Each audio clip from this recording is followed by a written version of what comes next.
Non, Bonsoir. Ouais, voilà, j'attendais, je me suis dit, tiens, pour une fois, c'est pas moi qui vais dire bonsoir, ça Normalement, déstabilise. vous m'accueillez, vous me dites bonsoir. Je me suis dit, tiens, on va voir si elle dit Mohamed. bonsoir. Comment Allez, allez-vous, on la Linda? refait. Très bien, merci, et vous? Parfaitement. Ce soir, Mohamed, je voudrais rendre hommage à la Suisse. Hommage à la Suisse romande. La Suisse rebelle, indépendante, émancipée, courageuse. La Suisse francophone qui, on l'a appris, s'apprête à doubler les pays de la francophonie. Ah. Nos amis helvètes vont en effet enseigner une version rectifiée de l'orthographe du français.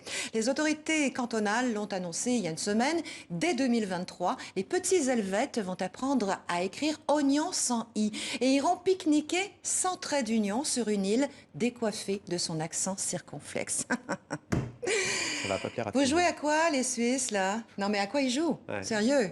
Vous pensez quoi? Que vous allez adopter comme ça l'orthographe rectifiée tout seul, là, devant tout le monde? Et même nous, les Québécois, on ne l'a pas fait. On a failli à un moment donné, mais quand on a vu la tempête en France, on s'est dit, laisse tomber, si les Français le font pas, c'est pas la peine d'essayer.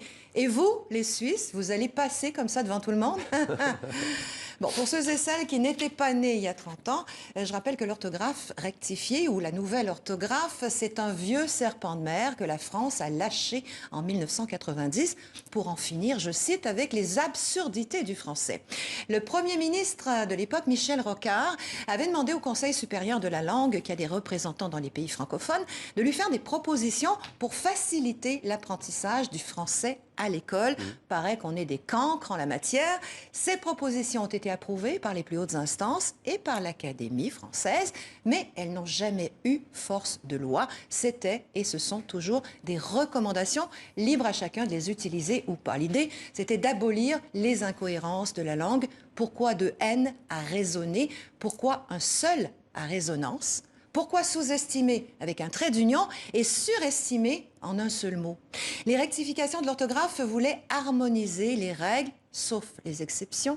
C'est dans cette voie donc que la Suisse s'engage aujourd'hui. La Suisse qui va plus loin dans sa démarche que les autres pays francophones. La Suisse courageuse.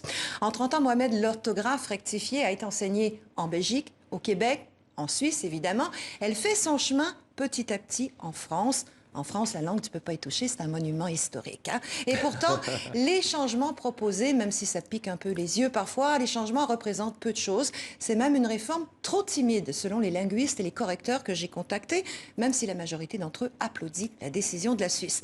La nouvelle orthographe va continuer à vivre avec la traditionnelle, en Suisse comme ailleurs. Les deux sont acceptés. C'est ce que le psycholinguiste suisse Pascal Gigax, qui sera bientôt votre invité, appelle une transition très suisse, en douceur, pour ne pas, dit-il, brusquer les sensibilités. Reste à voir ce que l'usage en décidera. Ça va faire débat sur les réseaux sociaux, ça, Linda. On peut suivre votre compte, d'ailleurs, vos comptes et ceux de TV5 Monde. Merci, Linda.